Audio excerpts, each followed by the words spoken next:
Chers amis, on se retrouve d'Afzaïn, on est 20 Vamoud Bet, 8 lignes avant la fin au niveau des 2 points. Amar Mar, donc on ramène l'enseignement qu'on a dit plus haut. Aval, Yam, Ubika, Vistevanit, Va Carmélit. Donc la mer et la vallée et la Istavanit, on avait expliqué plus haut, et le Carmélite. Et na lo Girshuta Yachid, lo Girshuta Rabim. Ça ni de statut de Girshuta Yachid, de domaine privé, ni de statut de domaine public. Demande la Gemara, Ubika, Eno, lo Girshuta Yachid, lo Girshuta Rabim. Qu'est-ce que tu me racontes qu'une vallée, ça n'a pas un statut de domaine privé ou de domaine public, c'est un statut de carmélite? Ah bon? Vehatnan. Pourtant, écrit dans une Mishnah. Habika. Donc, une bika, un endroit, une vallée. Bimot achama, en été dans lequel il n'y a pas de choses qui ont été plantées, il n'y a pas de zraïm, on n'a pas planté là-bas de graines. Et donc, du coup, il y a des gens parfois qui peuvent rentrer là-bas. Ils ne sont pas empêchés par le fait que c'est un endroit qui vient d'être cultivé. Simplement, les gens, ils n'ont pas l'habitude de rentrer là-bas. Donc quoi?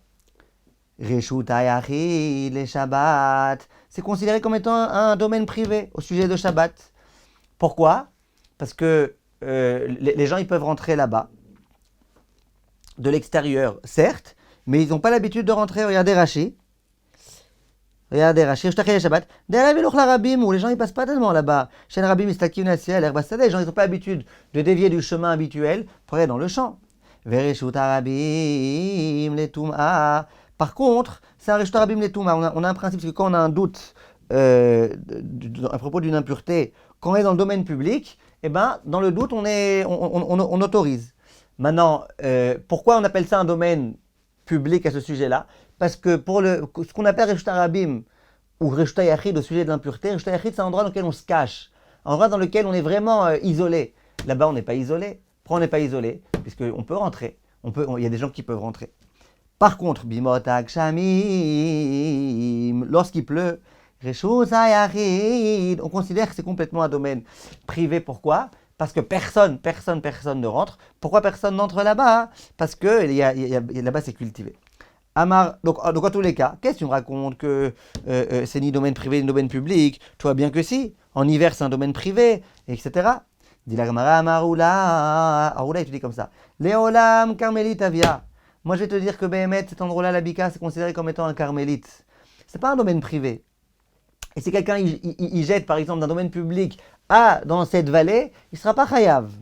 Ve'amai karila reshut hayachid, les fiches non, reshut harabim. Et quand on te dit que c'est un domaine privé, c'est pas que c'est un domaine privé vraiment, concernant même Ilchot Shabbat. On veut te dire juste c'est pas un domaine public. Donc pour te dire c'est pas un domaine public, parce que les gens ils n'entrent pas là-bas. Pour te dire c'est pas un domaine public, pour ça qu'on te dit domaine privé, mais pas plus que ça.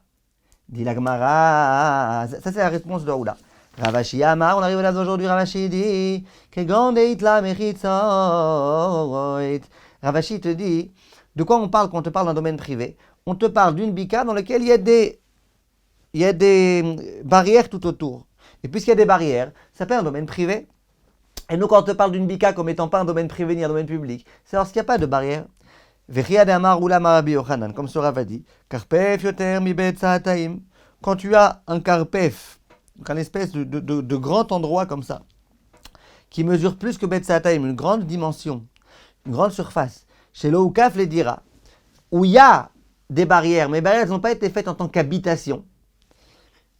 D'accord? Fafilou Kor, Fafilou Koraï, même s'il est très grand cet endroit-là. Azorek et Chayav, si quelqu'un il jette du domaine public à là-bas pendant Shabbat, il est Chayav. Pourquoi? Parce que ça s'appelle un Reshut Yachid. Maïtama, pourquoi? Mechitzaï. Ça s'appelle une mechitza. Et là, chez Mechouser et Diurim, simplement c'est une mechitza dans laquelle il n'y a pas de mechitzot.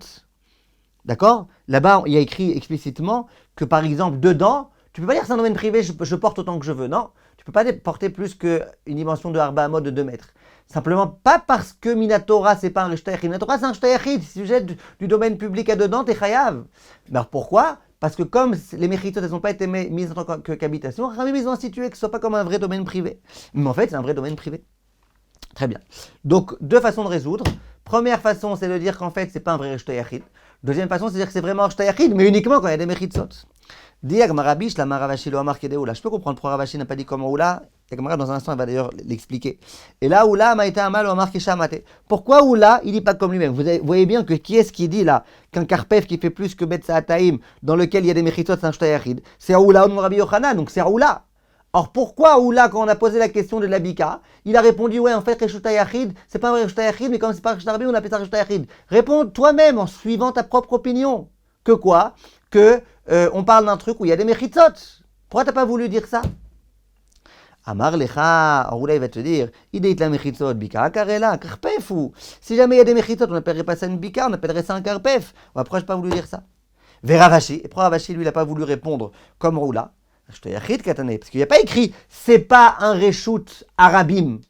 Il y a écrit c'est un reshoot ayachid. Donc la réponse de Oula, de Oula, elle n'est pas bonne, comme ça en tout cas Ravashi. Vea carmélite. Donc on a mentionné la mer et le machin et le truc, après on te dit le carmélite. Demande la camarade tout coulé, on a mis la carmélite et nous, mais tous ces endroits c'est aussi les carmélites.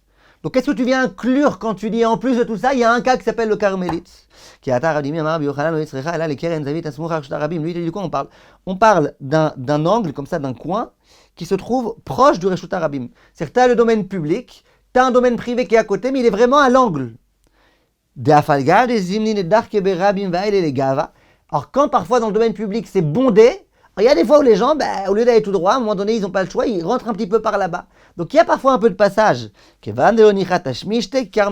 comme c'est pas agréable de passer par là-bas, c'est pas le chemin habituel. Faut emprunter un chemin pour passer par là-bas.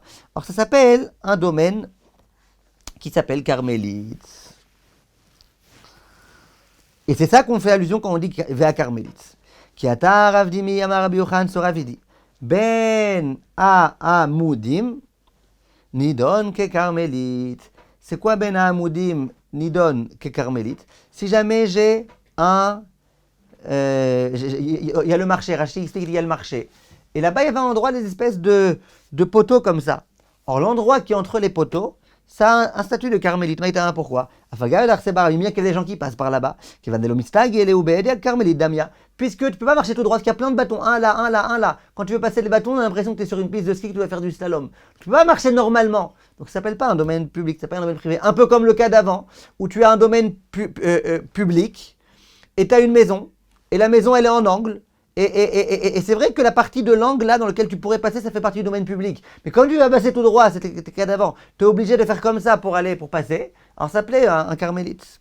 Amar Abizar Amar Aviouda Soravidi. Itztebash, il ifne Amoudi. Maintenant, devant ces poteaux là sur lesquels les vendeurs y mettaient tout type de choses, il y avait parfois une espèce d'estrade.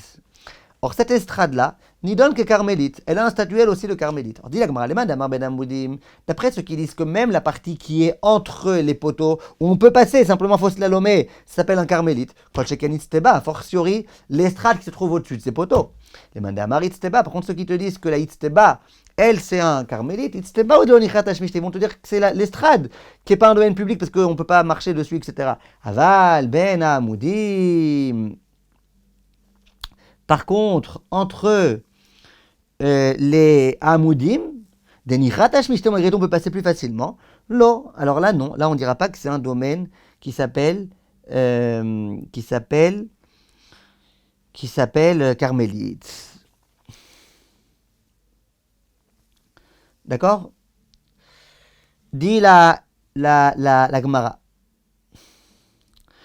Lishna Acharina, autre façon de dire cette chose-là. C'est quoi cette façon dont on peut dire Aval ben Amoudim, des imnin de darsel les rabim, kirshut arabim, damia. Ça veut dire quoi? Ça veut dire que cette façon de lire, elle dit que quoi? Elle dit que c'est que la Itzteba qui est considérée comme étant un carmélite. Par contre, entre les poteaux, des inarsaries où parfois les gens ils marchent là-bas, kirshut arabim, damia, c'est un statut de reshut arabim. Amar Rabba Barshila se Ravidi, Amar Afrizda au nom de Rafrizda. Levena Zekufa Birshut Arabim. Quelqu'un qui prend une brique qui est dressée comme ça dans le domaine public. Maintenant, une brique, ça mesure, les briques de l'époque, 3 tfachim, la dimension de 3 tfachim. Donc, il y a une brique comme ça par terre, une brique posée qui mesure environ 30 cm, un peu moins de 30 cm de hauteur. Vezarak Vetach Befanav. Il a jeté quelque chose. Il était à Arba Amot, il se met à 2 mètres, il jette quelque chose, et ce quelque chose-là, alors si jamais il se colle sur la brique, sur la face de la brique, il se colle sur la brique, alors là, chayav, on est chayav.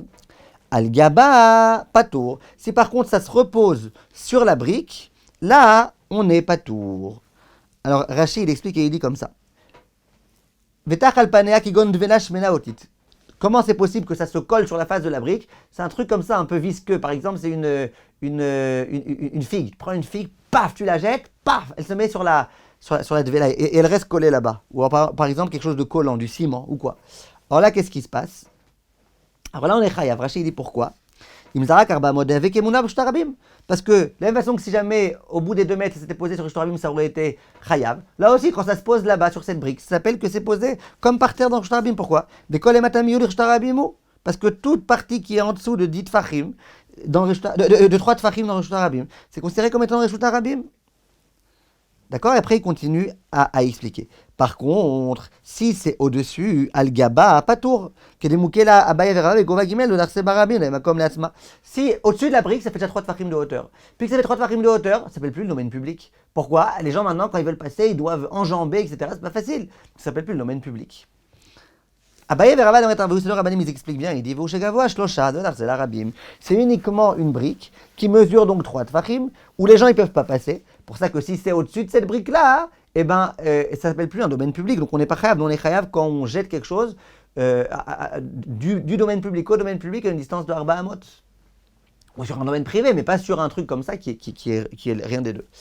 Aval, par contre, izmi veillé, si c'est pas une brique, mais que c'est tout type d'ortie ou choses comme ça, ou avec des ronces, afalgav de l'ogvier shlosha, bien que ça mesure pas 3 tfachim de hauteur, malgré tout, tu jettes là-bas, t'es dispensé, parce que à nouveau les gens ils peuvent pas passer par là-bas, ils doivent enjamber. Donc ça mène pas à un domaine public. Vechia baravamar afilou izmi veillé. Lui il dit même les ronces encore à la rigueur, les gens ils peuvent passer. Aval tsoal, non, par contre si jamais c'est des excréments, là les gens ils passent pas. Veravashi amar afilou tsoa, et Ravashi dit même tsoa. Même des excréments, non, si c'est pas haut de 3 tfachim, alors là on dira que quoi? Que on est chayav. D'accord? Amar Rabba Debe Rav Shila, ce Rav dit, qui a Rav Dimi Amar Biyochan, Rav Dimi a dit au nom de Rabbi Yochanan, En Carmélite Pechuta Me'arba. Le carmélite, il fait pas moins que 4. Ça veut dire quoi, le carmélite, il fait pas moins que 4? Rashi dit, Rochav, Velo Makom Ptur, Mouter Khatreot Simisham Shtarabim. Ça veut dire qu'un carmélite, c'est un endroit qui fait au moins 4 fachim de hauteur, 4 fachim de largeur. C'est-à-dire que si j'ai un endroit qui fait pas 4 fachim de hauteur, donc qui est très fin, qui est un endroit un petit muré comme ça, qui fait pas 4 fachim, qui fait un tefar, ça s'appelle pas un carmélite, ça s'appelle un makom ptour, ça s'appelle un endroit où tu as même le droit de sortir de là-bas à ailleurs. Ça, c'est ce que le Rav dit. Donc 4 tfachim sur 4 tfachim. Ve'amar Rav Sheshet, et Rav Sheshet il dit, Vetofeset ad asara, que le carmélite, il va jusqu'à 10 tfachim. Maintenant, on va essayer de comprendre, c'est-à-dire quoi il va jusqu'à 10 tfachim. Tfachim, c'est 80 cm. Il va jusqu'à 80 cm. Alors, ça veut dire quoi? Maï vetofeset ad asara, c'est-à-dire quoi ça va jusqu'à 10? Il est madi kamechitza asara ou deave carmélite, veilolo avec carmélite. Ce que tu me dis, c'est que pour que ça s'appelle carmélite, il faut forcément qu'il y ait des barrières de 10 tfachim de 80 cm de tous les côtés. Et sinon, non. Vélo, ah bon, Vamar Avgidal Amarav Priya Bar Yosef Amarav, ce Rav dit, Baïchen Betocho Asara, si j'ai une maison qui ne mesure pas 10 tfachim de hauteur, Vekiruyo Mashlimo la Asara, mais avec le toit, ça fait 10 tfachim. Ça veut dire de l'intérieur, j'ai 9 tfachim par exemple, de l'extérieur, où je mesure jusqu'en haut du toit, là j'ai 10 tfachim. Alors qu'est-ce qui se passe? Al-Gago, Moutar et Taltel Bekulo. Si je suis sur le toit, je peux me déplacer autant que je veux là-bas, porter ce que je veux dans l'endroit autre, ça s'appelle un domaine privé, puisque ça fait 10 tfachim de hauteur, 4 fachim de largeur, ça s'appelle un domaine privé. Par contre, dans la maison, tu peux pas. Dans la maison, tu peux te déplacer que Arba Amot comme un carmélite. Donc, tu vois que quoi? Que bien qu'il y a des barrières, qu'il y a des barrières comment ça s'appelle? Qu'il y a des barrières qui font pas 10 tfachim, et on considère que c'est un carmélite. Donc, tu peux pas me dire carmélite, c'est que quand il y a des barrières qui font 10 tfachim. Et la maï vetofeset. Alors ça veut dire quoi? Vetofeset adasara, de adasara ou de avia carmélite. Que c'est jusqu'à 10 tfachim de hauteur que l'endroit on peut considérer qu'il est carmélite. Les malame asara tfachim, l'eau avec carmélite. Mais si c'est quand c'est au-dessus de 10 tfachim, c'est pas carmélite.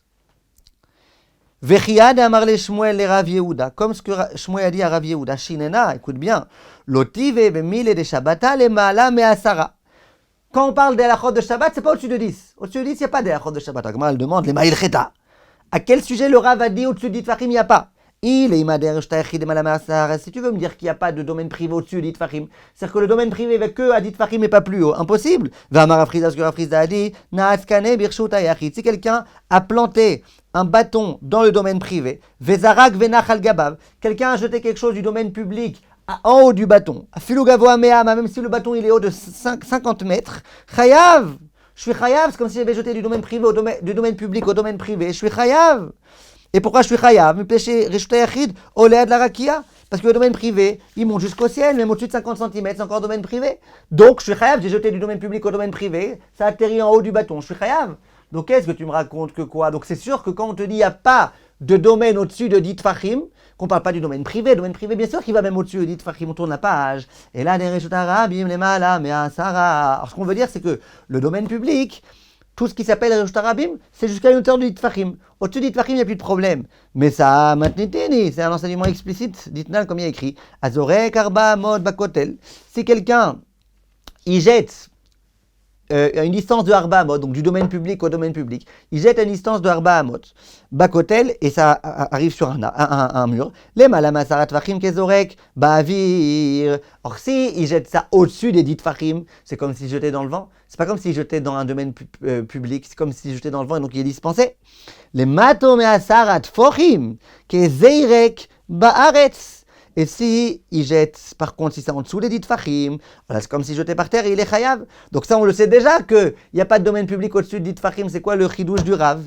Et là, carmélite. Alors c'est quoi le chidouche? C'est qu'on parle de carmélite. Des en carmélite, les Maala Me'asara. Il n'y a pas de carmélite au-dessus de 10. Tout le concept de carmélite, c'est jusqu'à 10 et pas plus que 10.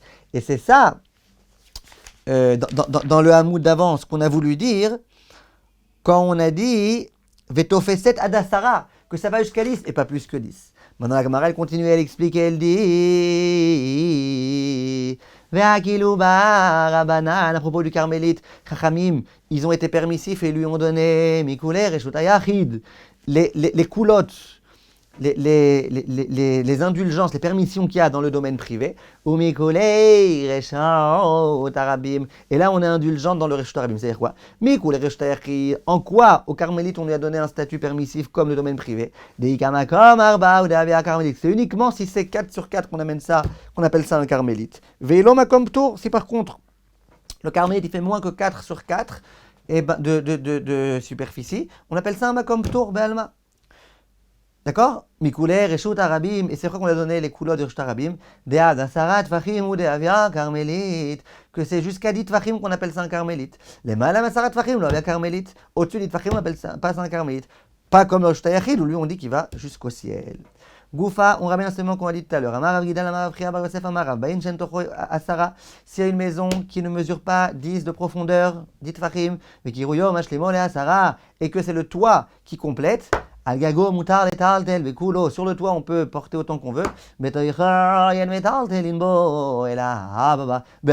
Par contre, à la maison, on considère ça comme étant un carmélite. Et on ne peut pas porter plus que Arba Amot. Amar Abaye, il dit si en plein milieu de la maison, à un endroit, je creuse, je rajoute un petit effar sur une dimension de 4 sur 4. Et donc, par rapport à ce creux-là, il y a 10 tfachim de hauteur. Mais le reste de la maison, il reste comme il était avant. C'est-à-dire que le reste de la maison, il reste, il n'y a pas 10 tfachim, mais il y a un endroit dans lequel il y a. Eh bien, on a le droit de porter en toute la maison. Maïtama, pourquoi? Parce qu'on considère en fait que cette maison, c'est un shtayachid, puisqu'à un endroit, il y a une dimension qui s'appelle shtayachid. Et sur les côtés, on appelle ça des côtés qui sont provisoires, subalternes, au domaine privé. Et les trous du Reshut Hayachid, c'est considéré comme étant un Reshut Hayachid. Ça veut dire les choses qui sont accessoires au Reshut Hayachid sont considérées comme étant un Reshut Hayachid. Deitmar, comme il y a écrit, Reshut Hayachid, ki Reshut Hayachid, Damu. Si jamais j'ai un mur, mon mur par exemple, il est Reshut Hayachid. Et dans ce mur, j'ai un trou. et je mets quelque chose dans ce trou. Le trou du mur qui donne sur Reshut HaYachid, il a un statut de Reshut HaYachid. Maintenant, la Gemara, elle dit Chourei Reshut HaRabim. Que se passe-t-il si tu as un mur qui est dans le domaine public et tu as un trou dedans et tu rentres quelque chose dans ce trou? Abaye Amar ki Reshut HaRabim davavamo. Et bien Abaye te dit ce trou-là, il a le statut du domaine public. Rava Amar, Lav Kirshut Arabim Davavamo. Par contre, Rava il te dit non, ça n'a pas un statut de Reshut Arabim. Rashi il dit, et la Reshut Leatzmanen. C'est un statut à part. Vimrechavim Daet avec Carmélite. Donc si c'est large de 4, ça s'appelle Carmélite. Veimlo, si c'est un trou minuscule. Makom Tour, c'est un Makom Tour. C'est un endroit dans lequel on n'est pas capable du tout, quoi qu'on fasse. Amar, les Rava, les Abaye, on écoutait bien Rava, il dit Abaye, les Didar, des Amar, Trouré, Reshut Arabim, Reshut Arabim. Ou d'après toi qui dit que les trous du Reshut Arabim c'est un statut de Reshut Arabim. Maishna miad echiata Rav Dimi Amar Rabbi Yochanan. Tu te rappelles de ce qu'il disait Rav Dimi ou Rabbi Yochanan dans le Hamoud d'avant? Lo yitzrecha keren zavit asmucha Reshut Arabim. On disait que si jamais tu as un domaine public, donc les gens ils peuvent passer, et tu as une maison qui est en forme de triangle, et quoi? Et ben on avait dit que le statut là dans lequel on ne peut pas marcher droit sinon on se prend la maison. On est obligé de faire de faire le détour. D'accord? Tu avais appelé ça quoi? Un carmélite? Et pourquoi tu avais appelé ça un carmélite? Parce que tu avais dit que bon, on ne peut pas marcher comme il faut. Pourquoi tu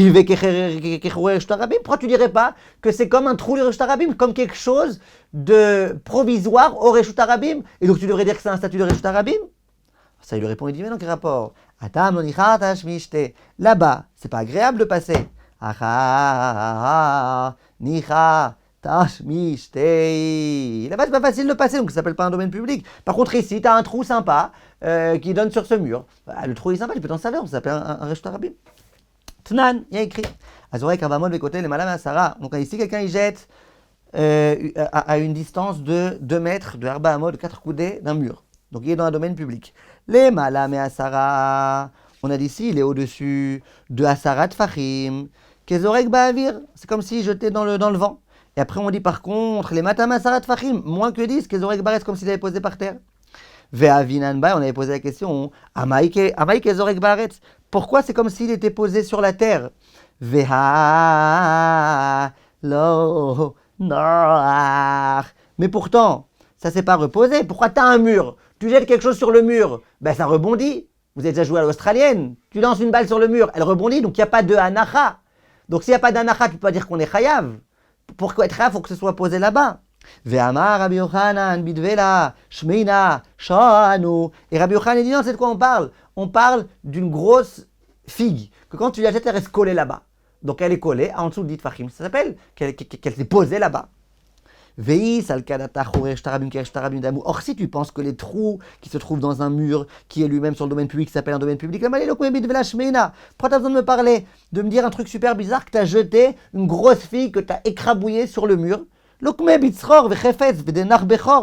Dis-moi qu'on parle d'un cas où il y a un mur avec un trou. Tu as jeté n'importe quelle espèce de chose, même un caillou, même quoi que ce soit, même une balle de tennis, tu as jeté quoi que ce soit dedans. Et c'est arrivé dans le trou.